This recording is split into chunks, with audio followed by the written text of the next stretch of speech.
Tarde por este privilegio que nos das de poder estar aquí, Señor. Gracias por este regalo maravilloso que tú nos has dado de tu palabra. Queremos en esta tarde pedirte que tú nos hables, que toques nuestros corazones y podamos salir de aquí renovados y bendecidos y que verdaderamente, Señor, tu palabra hable a nuestras vidas. Señor, que esa palabra que va a ser expuesta ahora sea bendecida, sea dirigida por tu Espíritu Santo y que caiga en buena tierra, Señor, en corazones ya dispuestos y preparados después de este hermoso tiempo de alabanza y de adoración, y recibimos tu palabra con acción de gracias, Señor, en el nombre bendito de Jesús. Amén, amén. Quiero llevarles, por favor, al segundo evangelio, el evangelio que lleva por nombre Marcos, el capítulo 2, evangelio según San Marcos, capítulo 2. Vamos a leer este pasaje muy conocido, pero yo creo que nos va a venir muy bien a todos. Como dicen los hermanos de Filadelfia, nos va a hacer mucho bien, Por lo menos eso es lo que hemos pedido al Señor y confiamos que así sea. En Marcos capítulo 2, a partir del versículo 1 en adelante, dice que Jesús entró otra vez en Capernaum. Capernaum, Cafer en hebreo significa pueblo, Naún es el lugar o es el nombre del profeta Naún. Así que Jesús utilizó durante algunos años de su ministerio el pueblo de Capernaum, el pueblo donde había nacido y se había criado el profeta Naún, como cuartel general. Y allí, estando en Capernaum, después de algunos días, se oyó que estaba en casa. Lo más probable es que estuviera en casa de Simón Pedro, que vivía justamente allí también en esa ciudad. Y dice que inmediatamente se juntaron muchos, de manera que ya no cabían ni aún a la puerta. Les predicaba la palabra. Versículo 3 dice: entonces vinieron a él unos trayendo a un paralítico que era cargado por 4. Esto es una opinión personal, pero para cargar un paralítico no hace falta 4 personas, con 2 se puede llevar perfectamente. Probablemente el hombre llevaría tanto tiempo acostado que ya el hombre estaba un poquito ya pasado de peso, ¿no? Y entonces hacía falta 4 personas. Es una opinión personal, simplemente, no tiene mayor importancia. Como no podían acercarse a él a causa de la multitud, descubrieron el techo de donde estaba. Eran techos de paja, de hojas de palmera, de tierra, por lo tanto era muy fácil. Y haciendo una abertura bajaron el lecho en el que yacía el paralítico. Ahora comenzamos a ver cosas muy llamativas, muy interesantes. Versículo 5. Al ver Jesús la fe de ellos, ¿verdad que no habla de la fe del paralítico? En ningún momento. Habla de la fe de ellos, es decir, de los 4 que traían al paralítico, y me llama la atención que dice, al ver la fe. Luego el Señor puede ver la fe. Tal vez nosotros, seguramente no. Pero el Señor dice que cuando vio la fe de ellos, le dijo al paralítico: hijo, tus pecados te son perdonados. Estaban allí algunos de los escribas, los cuales cavilaban en sus corazones, como siempre. ¿Por qué habla este así? Blasfemias dice. ¿Quién puede perdonar pecados sino solo Dios? Conociendo luego Jesús en su espíritu que cavilaban de esta manera dentro de sí mismos, les dijo: ¿por qué caviláis así en vuestros corazones? ¿Qué es más fácil? ¿Decirle al paralítico, tus pecados te son perdonados? ¿O decirle, levántate, toma tu lecho y anda? Ustedes sabrán que es más fácil, ¿no? Si una cosa o lo otro. Pues para que sepáis que el Hijo del Hombre tiene potestad, ha recibido autoridad en la tierra para perdonar pecados, le dijo al paralítico: a ti te digo, levántate, toma tu lecho y vete a tu casa. Entonces él se levantó enseguida y tomando su lecho salió delante de todos, de manera que todos se asombraron y glorificaron a Dios diciendo: nunca hemos visto tal cosa. ¿Cuántos dicen amén? Amén. Qué bueno. Seguramente este pasaje ustedes ya lo han oído en cantidad de ocasiones, lo han leído, lo han escuchado en sermones, etcétera, etcétera. Pero en esta tarde le vamos a dar un enfoque diferente. Porque para entender ciertas y determinadas cosas que Cristo hacía y decía, hay que hacer un esfuerzo y volver a su época. ¿Cómo pensaba la gente? ¿Qué estilo de vida llevaban? ¿Cuáles eran sus tradiciones, sus leyendas, sus costumbres? Y entonces vamos a entender mucho más lo que el Señor dice en este pasaje y lo que a continuación también hace. Primeramente vemos a 4 personas que no se desaniman ante los obstáculos, personas con una iniciativa tremenda, la fe que les motiva es imparable, y cuando llegan a la casa donde está el Señor predicando, al ver que no pueden entrar, no se derrumban, no se vienen abajo, no dicen, bueno, venimos otro día, hoy hay demasiada gente, es imposible llegar hasta donde está el Maestro, mañana volvemos, sino todo lo contrario. Vemos que la fe nos motiva a seguir adelante, a pesar de los obstáculos, a pesar de las dificultades. La fe es el motor que mueve nuestra vida, nuestras acciones, nuestras palabras, nuestros pensamientos. Y esta gente sube a lo alto del terrado, y dice la palabra de Dios, como hemos leído, que hacen un agujero en el techo y descienden a este hombre hasta llegar hasta donde está el Señor. Luego vemos que la fe es el ingrediente indispensable para que tú y yo no nos vengamos abajo en momentos de dificultades en la vida. La fe es el elemento indispensable y más que nunca en estos tiempos para que nuestra vida siga adelante y no se frene ante los obstáculos que van a aparecer sí o sí. Por eso una de las razones por las cuales el Señor nos dio la fe, no solamente es para que inicialmente le conociéramos y tuviéramos un encuentro y una experiencia personal con Él, sino que la fe también nos ayuda a mantenernos, no solamente a alcanzar la salvación a través de Cristo, de sus méritos, sino para que haya una vida de mantenimiento y de proceso y de acceso continuo a las bendiciones del Señor. Vemos que la fe no detuvo a esta gente, sino que la fe les ayuda a vencer obstáculos. Probablemente si no hubieran tenido fe hubieran dicho, vámonos, ¿qué hacemos aquí? Nunca nos va a atender, siempre está ocupado, siempre está rodeado de gente, incluso puede ser que hasta más necesitadas que nosotros. Sin embargo, la fe es algo maravilloso porque nos ayuda a vencer el desánimo, la indiferencia, la apatía, el bueno, otro día vengo. Por eso es fundamental que la fe que tienes, la vives, la uses, para que cuando te vengan los obstáculos que te van a venir a lo largo de tu vida, de la índole que sea, tú puedas vencer cada uno de ellos y utilizar los problemas como una especie de plataforma o de trampolín para conocer las grandezas y las maravillas del Señor en tu vida. ¿Cuántos dicen amén? Ahora vamos a pasar a las primeras palabras que el Señor Jesucristo le dirige a este hombre. Pero antes de entrar en ellas, yo quiero recordarles que aquí el jueves yo hablé acerca de un pasaje que se encuentra en el Evangelio según San Lucas, creo recordar que era el capítulo 13, donde veíamos a una mujer, no podemos decir cristiana porque no sería el término correcto, pero el término que aparece ahí es hija de Abraham, es decir, era una creyente, ¿sí? No era una pagana, una idólatra, una que pasaba por la calle y entró a ver qué pasaba allí, sino era una mujer judía, una mujer que había sido criada en la ley de Moisés, en las costumbres del pueblo de Israel, y dice que durante 18 años había tenido que soportar, había tenido, digamos, entre comillas, que resignarse a la cruda realidad de que a pesar de su fidelidad a la sinagoga, a pesar de su conocimiento de la Escritura, dice la Escritura que ella no se podía enderezar de ninguna manera. El principal de la sinagoga aparentemente ni le prestaba atención. La religión de la época aparentemente no le había servido de nada. Ella oía y asistía a la sinagoga, pero entraba y salía durante 18 años y siempre estaba igual, y yo me atrevería a decir que hasta en algunos casos hasta peor. Sin embargo, dice la Biblia que ese día el Señor la vio. Y cuando la vio, la sacó de aquellas cortinas, de aquellas celosías, ¿verdad? Donde ya explicamos que se ponían las mujeres en aquella época y se siguen poniendo hasta el día de hoy. Y entonces dice algo increíble. Le dice, mujer, eres libre de tu enfermedad. Porque dice que tenía espíritu de... Y quiero aclarar, y ya lo aclaramos el jueves, que no tenía un demonio, no tenía un espíritu viviendo dentro de ella, sino que tenía una inclinación, tenía espíritu de enfermedad. Y el Señor tuvo que desatarla espiritualmente hablando. No estaba poseída, estaba atada espiritualmente hablando, que son dos cosas distintas.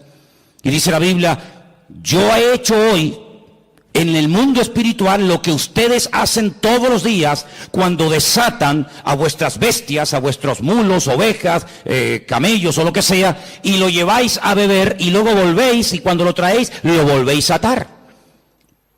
Luego lo mismo que vosotros hacéis en lo físico, yo lo acabo de hacer en lo espiritual en esta mujer. Y la evidencia de que ahora está desatada, la evidencia de que ahora es libre, es que se puede enderezar. Ella se enderezó y comenzó a glorificar al Señor. Y vimos el día jueves cómo hay ataduras espirituales que se manifiestan en, entre comillas, enfermedades o en deformidades o en problemas de tipo físico. Esta mujer no tenía problemas de artrosis. Esta mujer no tenía la columna torcida, no tenía una escoliosis. Esta mujer tenía un problema de tipo espiritual que se manifestaba y se podía ver, se hacía visible por una curvatura exagerada. Y dice Lucas, que es el médico, que bajo ninguna manera esta mujer se podía enderezar. Luego hay ataduras invisibles que se manifiestan de una forma visible. En este caso, lo que tenía por dentro se manifestaba por fuera. Pero en esta porción, en este capítulo que hemos leído, vamos a ver cómo una persona mentalmente puede estar también atada. En aquellos días, la filosofía de vida era la siguiente: enfermedad, persona enferma, significa que esa persona está en pecado. Porque si no estuviera cometiendo un pecado, la enfermedad no podría tener ningún lugar, ninguna cabida en la vida de esa persona. Fijaros hasta dónde se llegaba. Claro que antes de la caída del hombre, la enfermedad no existía. La enfermedad vino a consecuencia de la desobediencia, de la rebelión del hombre, pero no necesariamente toda persona creyente en la actualidad que está enferma necesariamente está cometiendo un pecado. Porque esa filosofía de vida lo único que trae es condenación. Y donde hay condenación, Dios no está, porque Dios nos libra de toda condenación. Por lo tanto, en aquellos tiempos, cuando una persona estaba sana, casi rayaba el orgullo, porque decía: estoy sano porque soy justo, porque diezmo, porque oro, porque ayuno, porque soy buena persona, pero no tanto porque Dios tiene misericordia de mi vida y me da salud, sino porque yo, por mis méritos, casi he llegado a merecerme la salud que tengo. Por el contrario, cuando una persona estaba enferma, automáticamente se le señalaba con el dedo y se decía: ¿ves? Este hombre tiene que estar cometiendo un pecado terrible en su vida y Dios está enfadado con él, y la forma de manifestar que está enfadado es mandándole una enfermedad. Ahora podéis entender el pasaje de Juan capítulo 9, lo habéis leído, ¿verdad? Donde dice la Biblia que los discípulos pasan por un camino y se encuentran a un hombre que es ciego. Y la pregunta que le hacen los discípulos al Señor, ¿cuál es? Señor, ¿quién pecó? ¿Este o sus padres, para que este hombre haya nacido ciego? ¿Os dais cuenta cómo ellos toda enfermedad que la persona estuviera pasando en ese momento la relacionaban directamente, causa y efecto, con un pecado que la persona estaba cometiendo? Los rabinos decían en aquella época que hasta que todos los pecados de la persona no fueran perdonados, nunca podría ser libre de cualquier enfermedad que tuviera. Ahora, con esta información, volvamos al pasaje. El hombre lo descuelgan por el techo, y cuando lo presentan delante del Señor, el Señor en ese momento, aunque lo pueda hacer y ahora lo veremos, en ese momento no dice: hijo, a ti te digo yo tus pecados. Eso no está diciendo el Señor. Eso es lo que muchas veces se ha dicho. Eso es lo que muchas veces se ha predicado, que en ese momento el Señor Jesucristo le está perdonando los pecados al hombre. Pero es que eso no dice la Escritura.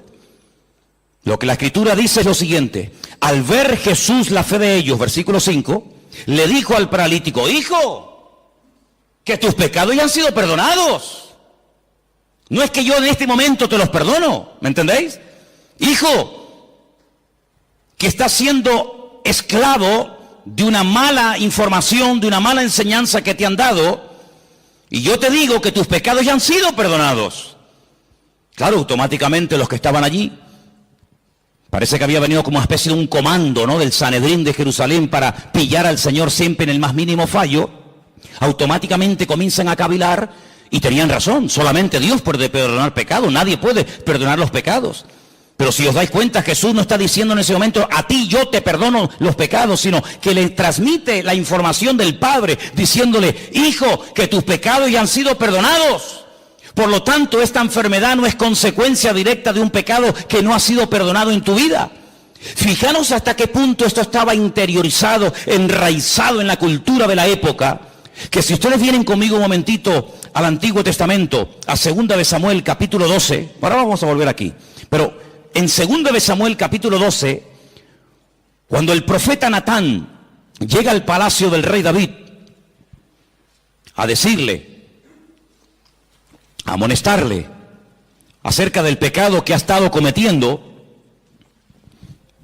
Si ustedes leen todo el capítulo 12, no nos da tiempo de leerlo ahora, pero leerlo por favor al llegar a casa, 2 de Samuel capítulo 12, en el versículo 13, cuando el profeta Natán le amonesta al rey David, él dice en el versículo 13, entonces David le dice al profeta Natán, he pecado contra el Señor, he pecado contra Dios.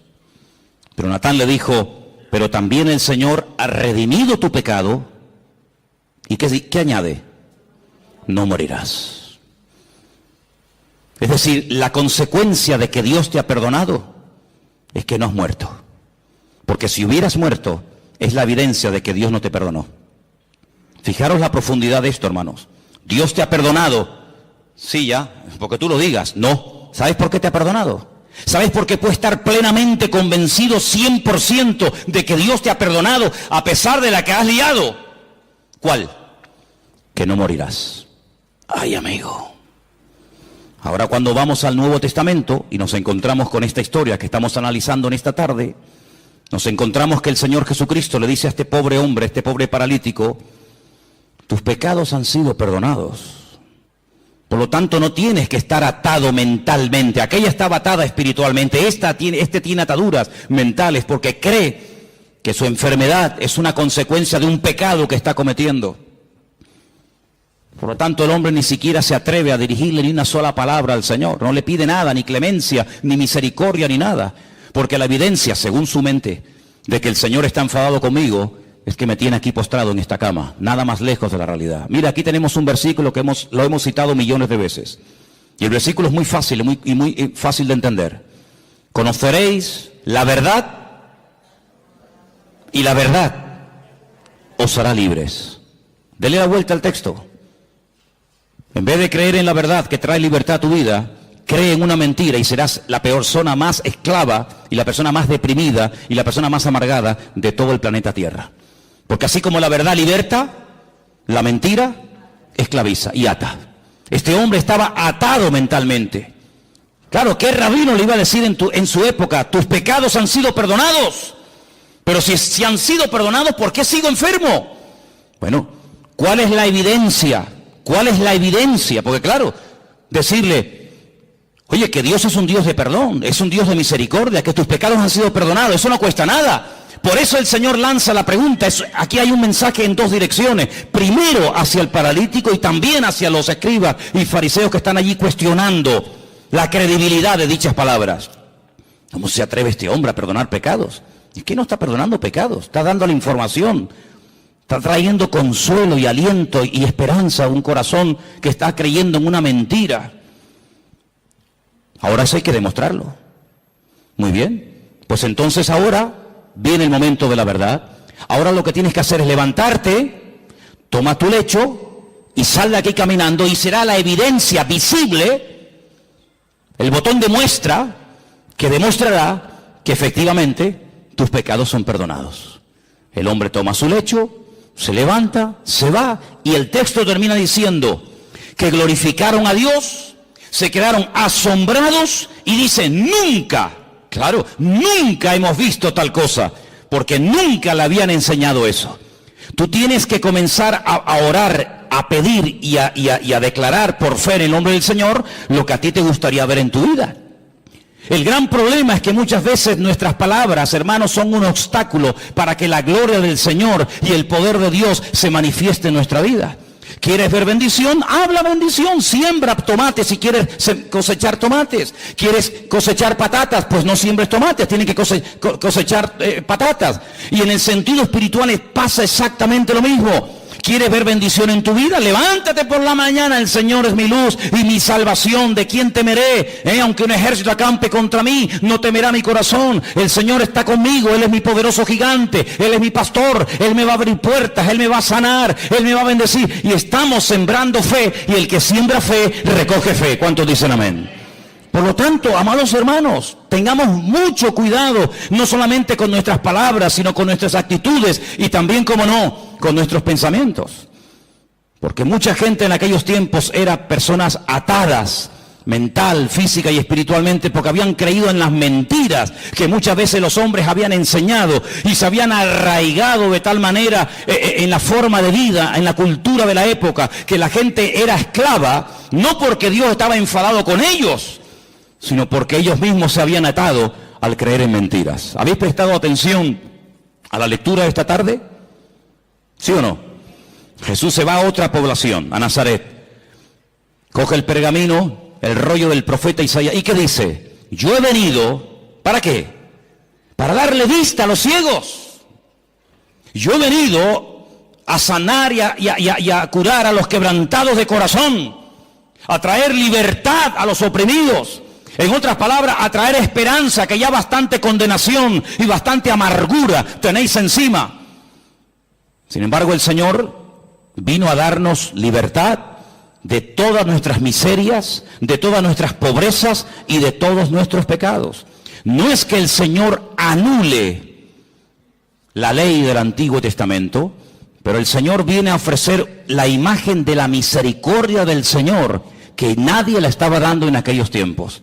¿Os acordáis cuando el Señor le habla tremendamente duro a los escribas y fariseos en Mateo capítulo 23? Si diezmáis esto, diezmáis lo otro, oráis, recorréis tierra y mar para ganar un prosélito y hacéis, pero os habéis olvidado de lo más importante, misericordia quiero y no sacrificio. Sois capaces de hacer sacrificios, de caminar, de sudar, de patear por aquí, subir montañas, hablar con este, hablar con el otro, de ayunar días y días, de diezmar las semillas, de colar esto, de colar lo otro. Y lo más importante, que es la misericordia. Pero ¿cómo van a aplicar misericordia si ellos no conocen a un Dios de misericordia? Hay gente, no sé qué concepto de Dios tiene, pero el concepto que tenemos que tener en el día de hoy de nuestro Dios es que nuestro Dios es un Dios de amor y para siempre su fidelidad, y es un Dios misericordioso. ¿Cuántos dicen amén? No es que pasa por alto el pecado, pero es un Dios que quiere perdonar, se goza en perdonar. Ahora, la Biblia nos enseña que cuando, por ejemplo, el rey David pecó y desobedeció contra el Señor, ya no mataba en la proporción en la que lo hacía al principio, sino que ya obtenía victorias, pero no en la medida que las hacía al principio. Ya mataba de 1000 en 1000, en vez de 10.000 en 10.000 como al principio. Es decir, hubo un decrecimiento, menguó en la gracia del Señor en su vida. Necesitaba una restauración interior. Y entonces, ¿cómo le vino esa restauración? Bueno, yo siempre he dicho que sin confrontación no se produce un cambio interior. Tiene que haber un momento en el que el Señor nos confronta, el Señor señala, dice, tu pecado, tu problema es este. En ese momento tenemos dos opciones: optar por el camino del medio, hacernos el loco como que no hemos hecho nada malo, optar por un camino que consiste en amargarme, en deprimirme, en condenarme, o escoger el camino correcto y verdadero, que es el de la misericordia del Señor. Y yo quiero decirles en esta tarde que por muy bajo que podamos caer en la vida, después de conocer al Señor, por muy lejos que nos hayamos podido separar de su presencia, de sus caminos, el Señor no ha cambiado ni menguado su amor y su misericordia, sino que Él nos sigue llamando y nos sigue amando igual o más que el primer día. A ti te digo que Dios te ha perdonado los pecados. Y la evidencia de que Dios no está enojado contigo, la evidencia de que Dios no está enfadado contigo, es que si quieres te puede levantar ahora. Pero ya ni lo intentaba. Ya se había resignado a vivir toda la vida bajo ese peso, dependiendo de que lo llevaran o lo trajeran las personas. Sin embargo, amados hermanos, tú no tienes que depender de nada ni de nadie para caminar, para sentirte libre, sino que tu libertad no depende del hombre, tu libertad depende de la obra que Cristo ha hecho por ti en la cruz del Calvario. ¿Cuántos dicen amén? Dale un fuerte aplauso al Señor en esta tarde. Dile gracias porque tú me perdonas. Aleluya. Amén. Hay un versículo en San Juan capítulo 5 que quiero leer, San Juan capítulo 5, versículo 22, donde vemos que el Padre delegó en el Hijo plenos poderes para perdonar pecados y para cualquier cosa. Y quiero que lo leamos porque no quiero que penséis que estoy tratando de decir que Jesús no tenía autoridad para perdonar pecados, no estoy diciendo eso. De hecho, el versículo que vamos a leer ahora nos demuestra que el Padre delegó, dice, este es mi Hijo amado en el cual delego, en el cual deposito toda mi confianza. Juan capítulo 5, verso 22 dice, porque el Padre a nadie juzga. Pero sigue diciendo el versículo, sino que todo el juicio, ¿qué dice? Se lo dio al Hijo. Es decir, que a través del Hijo, Dios imparte justicia, y a través del Hijo, Dios imparte misericordia. ¿Os acordáis cuando el Señor estaba un día y de repente lo rodearon un montón de religiosos que estaban dispuestos a apedrear, a lapidar públicamente a una mujer que dice que había sido sorprendida en el mismo acto? Que es curioso, porque si la habían sorprendido en el mismo acto, ¿dónde estaba el otro? Curioso que nada más traen a uno. Y le dijeron, nuestra ley, como dándole lecciones de moral al Señor, como enseñándole cosas que él ignoraba, nuestra ley dice que tenemos que tomar medidas radicales ante este tipo de pecados, y nuestra ley dice que hay que matar a pedradas a semejantes personas. Y el Señor dice, muy bien, perfecto, yo conozco esa ley, si la di yo, si yo la di. El problema es que para poder ejecutar esa ley, uno tiene que estar limpio y libre de pecado. Ahora, si tú crees que estás libre de pecado para poder matar a pedradas a una persona, pues coge la piedra y tírala. No sabemos lo que el Señor escribió en tierra. Algún día lo sabremos, ¿no? ¿No te parece? Por lo menos yo se lo pienso preguntar. La cuestión está en que dice la Biblia que desde el más grande hasta el más pequeño todos salieron corriendo y ninguno se quedó. Perdón, sí se quedó uno. Se quedó el único que podía tirar una piedra y una y 20 contra ella, ¿sí o no? Porque él nunca había pecado, luego era el único que podía decir, bueno, nadie te va a apedrear, pero yo sí, porque yo no he pecado, yo soy justo, yo soy limpio y sin mancha. Sin embargo, ¿qué le dice? Yo tampoco te condeno. Vete y no peques más. Es impresionante, ¿verdad? Ese es nuestro Dios. Hablar yo del perdón de Dios en esta tarde, no digo que sea perder el tiempo, pero es algo que tenemos todos tan claro, ¿sí o no? Gloria a Dios por el perdón de Dios. Gloria al Señor que vemos que perdona al ladrón en la cruz sin haber hecho ningún mérito para ser perdonado. Gloria a Dios que perdona a la mujer adúltera que según la ley de la Torá de Moisés merecía la muerte. Gloria a Dios que perdonó a Pedro a pesar de que le traicionó o le negó. Ponle el adjetivo que quieras. Gloria a Dios que no hay pecado que Dios no pueda perdonar. Hablar del perdón de Dios, hermano, para nosotros no es una predicación, es una realidad. Es algo que hemos experimentado. Todos los que estamos aquí, o la inmensa mayoría, sabemos que el Señor, tanto antes como después de haberle conocido, nos ha tenido que perdonar muchas veces, ¿sí o no? Porque claro, siempre cuando hablamos de perdón y de misericordia, parece que tenemos que volver a nuestra vida anterior a conocerla al Señor. No, yo no hablo de esa, yo hablo después de haberle conocido. O es que después de haberle conocido no hemos roto nada. Es que después de haberle conocido no hemos caído, tropezado y pecado. ¿Hay alguno aquí así?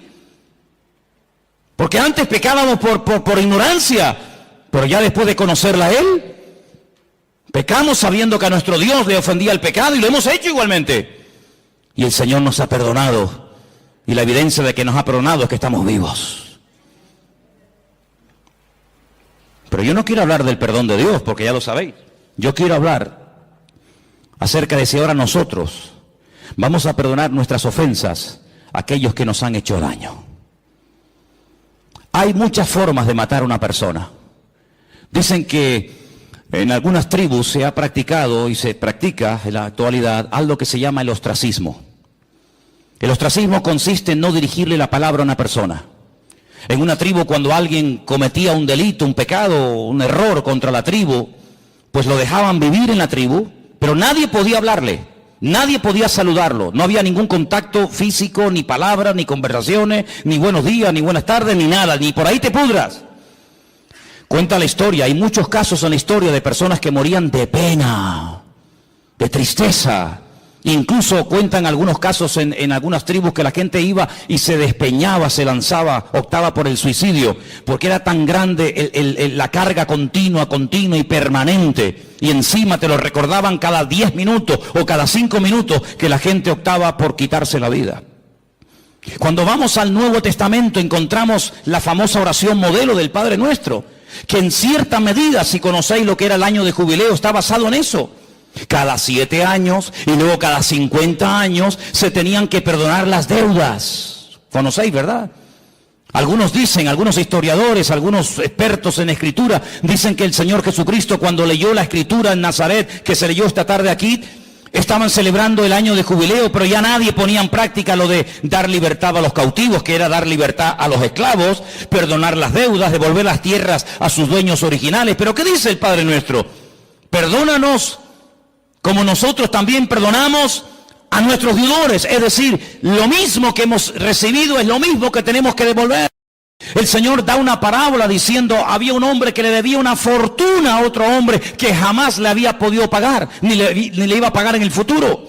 Y todo fue perdonado en un instante porque él pidió misericordia, él pidió clemencia y le perdonaron todo. Y este mismo hombre, con ese perdón, con ese alivio de no deberle nada a nadie, sale a la calle y se encuentra con uno y lo agarra por el cuello y le obliga a que le pague una deuda insignificante.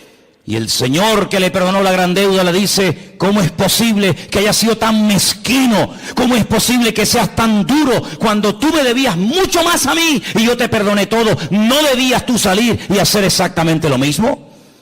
Es decir, hermano, aquí recibimos misericordia, ¿pero para qué? ¿Para sentirnos bien y dormir tranquilos y seguir la vida? No, no solamente para eso, sino que recibimos misericordia para que podamos dar y hacer misericordia al que nos ha ofendido. Porque ¿qué es misericordia? Hablando de todo un poco. ¿Qué es misericordia? Habrá que definir el término para saber de qué estamos hablando. Misericordia, así claramente, es tratar a una persona mejor de lo que se merece. Ni más ni menos. La Biblia dice, si saludáis a los que os saludan, ¿qué recompensa tendréis? Si amáis a los que os aman, ahí no hay nada, digamos, de extraordinario. El Señor viene en el Nuevo Testamento, con el nuevo pacto, con la irrupción de su persona en el reino, con el reino de Dios. ¿Qué nos enseña? A ir más allá de la letra, a ir más allá de la obligación moral de decir, bueno, he hecho esto, punto. No, a ir hasta la segunda milla. Señor, ¿y cuántas veces perdona? A ver, porque habrá un límite en todo esto, ¿no? O tengo que estar siempre perdonando, como si yo fuera un tonto. Y el Señor, ¿qué le dijo? Como diciendo, un número infinitamente de veces. Imaginemos por un instante que Dios a nosotros nos va a perdonar un número determinado de veces. 30 veces, 40, 50, pon el número que quieras. Al llegar a ese número, toda ofensa, todo pecado, toda caída, todo tropiezo, todo mal pensamiento, toda mala palabra, toda mala acción no puede quedar perdonado porque ya ha llegado el cupo, ya has completado el cupo. ¿Se imaginan lo terrible que tendría que ser vivir la vida cristiana con esa presión, con esa amargura como este hombre? Qué alivio tan grande cuando el Señor le dijo a este hombre que tus pecados ya han sido perdonados, que no tienes que estar bajo esa condenación, que Dios perdona. Y además tengo una noticia buenísima para todos nosotros. Que el único que en esta vida perdona y además olvida es nuestro Dios. ¡Wow! Perdona y olvida. Nosotros no podemos olvidar, pero sí podemos hacer de la herida un punto fuerte y aprender que en la herida, cuando el soldado cae y es restablecido, el soldado se levanta con mayor fuerza porque ha visto en su vida la mano y el perdón de Dios. ¿Y saben quién es la persona que más ama? Según la Biblia, la persona que más perdona. Dice, al que mucho ama, mucho se le perdona. Al que poco ama, poco perdonador es. Es decir, que la esencia de Dios es un Dios de perdón. Me preguntaba yo en estos días, en esas conversaciones que tengo yo conmigo mismo, cuando voy por la casa, y os he dicho en estos días que si me veis hablando solo, no es que esté loco, sino que yo hablo mucho solo. Y yo me preguntaba, decía, ¿cuándo le pidió Adán perdón al Señor? ¿Sabéis? Cuando Adán, cuando peca, dice, ¡ah! Hemos pecado. Eva, ¿qué hemos hecho? Le hemos liado. Hemos desobedecido al Señor, le hemos fallado, hemos pecado. ¿Cuándo le pidió Adán y Eva perdón al Señor? Que yo sepa, en mi Biblia no veo nunca que Adán y Eva le pidieron perdón al Señor. Pero antes de que Adán fuera consciente de la que había liado, antes de que fuera expulsado, antes de que comenzara a sufrir en lo físico, en lo espiritual, en lo familiar, etcétera, etcétera, las consecuencias de su pecado, ya el Señor fue por delante de él y lo vistió con pieles de animales. Luego tuvo que haber un derramamiento de sangre, porque que yo sepa, para arrancarle la piel a un animal habrá que matarlo, no lo va a hacer en vida, ¿no? Tuvo que haber un derramamiento de sangre, y cada vez que Adán y Eva veían esas túnicas que le habían hecho el Señor a su medida, no le quedaban pequeñas, ni grandes, ni apretadas, sino eran túnicas hechas a su medida. Cada vez que veían esas prendas, sabían que la habían liado, pero Dios los había cubierto con su justicia y con su misericordia. Y ese es el concepto que tenemos que tener constantemente en nuestra vida. Mi Dios es un Dios santo, no tolera el pecado, pero es un Dios que si llego a pecar, Dios, siempre que haya un arrepentimiento, siempre que haya un genuino arrepentimiento, mi Dios, que lo conozco perfectamente, sé que mi Señor siempre me perdonará, siempre me restaurará y siempre me dará una segunda oportunidad. ¿Cuántos dicen amén? Dile al que está a tu lado: Dios perdona y olvida. Así es, aleluya. Dios perdona y Dios olvida. Bendito sea el Señor. Algo que hace años escuché y tal vez nos pueda hacer mucho bien en esta tarde a todos y a cada uno de nosotros es: cuando me encuentro en una situación, no sé, de enfermedad, de dolor, de tristeza, de angustia, en fin, de lo que sea, hazte la siguiente pregunta: ¿qué haría en mi lugar el Señor Jesús?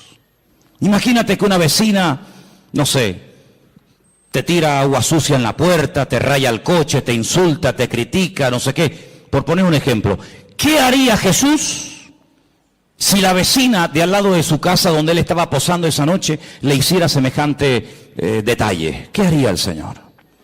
¿Qué haría el Señor si alguien llega y te insulta, y te amenaza, y te denuncia, y te no sé qué, y te no sé cuánto? ¿Qué haría el Señor?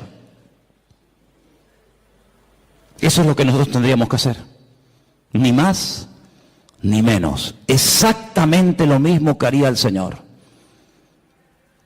Es interesante notar que cuando el Señor Jesucristo resucitó, la Biblia nos da una lista muy detallada de las personas, lugares que fue a visitar después de su resurrección. A una de las personas que específicamente fue para encontrarse con él, para restaurarlo, ¿sabéis de quién hablo, verdad?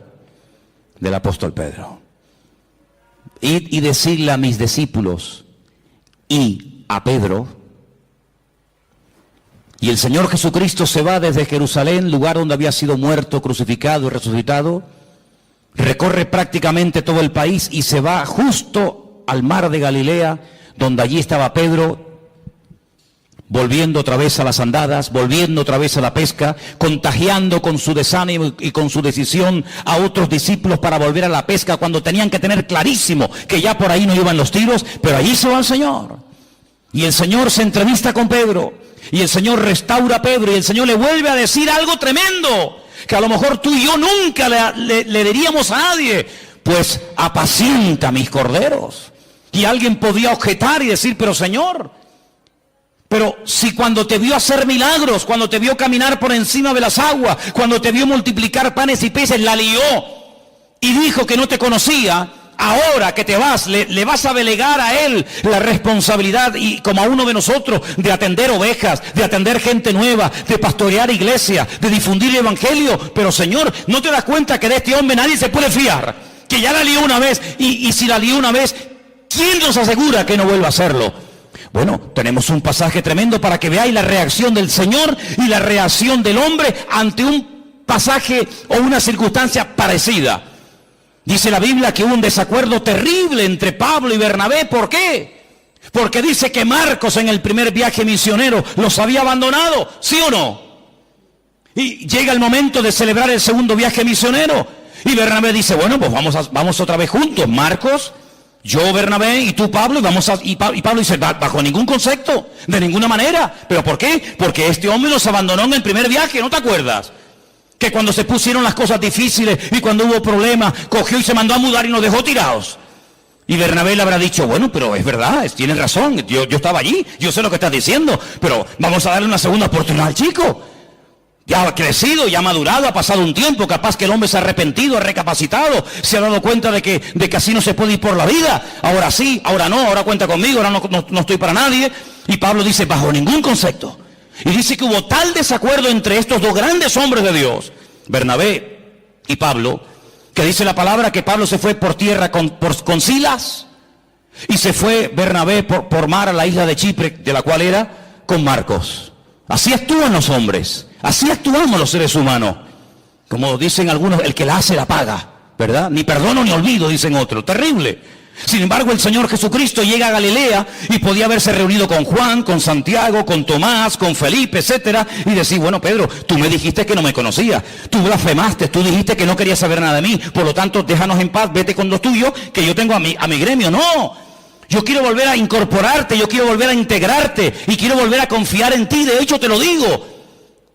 Apacienta mis corderos, apacienta mis ovejas. Y ese es nuestro Dios, ese es nuestro Señor Jesucristo, ese es nuestro Dios, un Dios de misericordia, un Dios que nos ha perdonado, pero no para que, como dije antes, podamos dormir tranquilos y decir, ay, qué bueno, ya mis pecados están todos perdonados. No, no solamente para eso, sino para enseñarte un modelo, para enseñarte un nuevo estilo de vida y para decirte lo que has aprendido y recibido es exactamente lo mismo que tienes que enseñar y transmitir a toda persona que a lo largo de la vida te ofendan. Porque dicho sea de paso, cuando alguien te ofende es porque Dios le permitió que te ofendiera. Algunos dirán, ¿cómo? No lo he entendido. Te lo voy a explicar para que lo entiendas. Cuando el rey David huía de Jerusalén porque su propio hijo Absalón, al que amaba con locura, fíjate cómo lo amaba, que viola a una de sus hijas. Sí, le quita el habla durante un tiempo, pero en el fondo David amaba con locura a su hijo Absalón. No hacía honor a su nombre, padre, shalom, paz, el padre de paz, y era un guerrero, era un traidor terrible. Un hombre que dice que se paraba en las puertas de Jerusalén y cuando alguien venía a consultar, a pedirle consulta o consejo al rey, dice que él robaba el corazón del pueblo. Ay, si yo fuera rey, ay, si me nombraran rey, mi padre siempre está liado, siempre está ocupado, yo te trataría con benevolencia. Un ladrón de corazones, terrible. La palabra del Señor nos enseña que quería matar a su propio padre. ¿Qué hace David? Sí, van a ir al campo a buscarlo, van a ir a por él, pero por favor, tener misericordia de mi hijo, No me le hagáis daño, no me lo matéis. No le hicieron caso, todos sabemos, ¿verdad? El resto de la historia. Pero cuando David salía huyendo descalzo y orando, subiendo la cuesta del Monte de los Olivos, como dice en el Antiguo Testamento, dice que le salió en el camino un hombre tirándole piedras, escupiéndole, maldiciéndole. Hombre sanguinario, eso te pasa porque has derramado sangre inocente. Y le está recordando ¿qué? Le está recordando la muerte de Urías. No es que mató al gigante Goliat, ese día lo aplaudieron, pero le están echando en cara todos los pecados que había cometido. Qué crueles somos, Cuando queremos ser buenos, somos los más buenos del mundo. Cuando queremos ser crueles, rebuscamos en el cajón de la basura para justificar nuestras miserias. Como le decía un día el Señor a Job, ¿me vas a condenar a mí para justificarte tú? Es increíble, ¿verdad? Cuando queremos justificarnos y salir por la vida de bueno, buscamos todas las miserias de todo el mundo. Y mira fulano, y mira lo que hizo, y mira lo que dijo, y mira lo que y el Señor dice, todo lo que te hagan a ti son pajitas, pero todo lo que tú tienes son vigas dentro de tu propio ojo, querido. Y dice la Biblia que cuando aquel hombre comenzó a maldecir, a tirar piedras contra el rey David, un soldado le dijo, mi señor, ¿me das permiso para que vaya y arremeta contra ese hombre y lo mate y lo deje seco en el sitio? Y le dijo, no levantes la mano contra él, porque si me está hoy maldiciendo y me está tirando piedras y se está portando así de mal conmigo, es porque mi Dios se lo ha permitido. Porque mi Dios es el que somete a los enemigos más grandes y poderosos que yo bajo la planta de mis pies. Pero la Biblia dice que hay tiempos en la vida para reír. Cuando sea tiempo de reír, mátate de la risa, disfruta. Pero cuando sea tiempo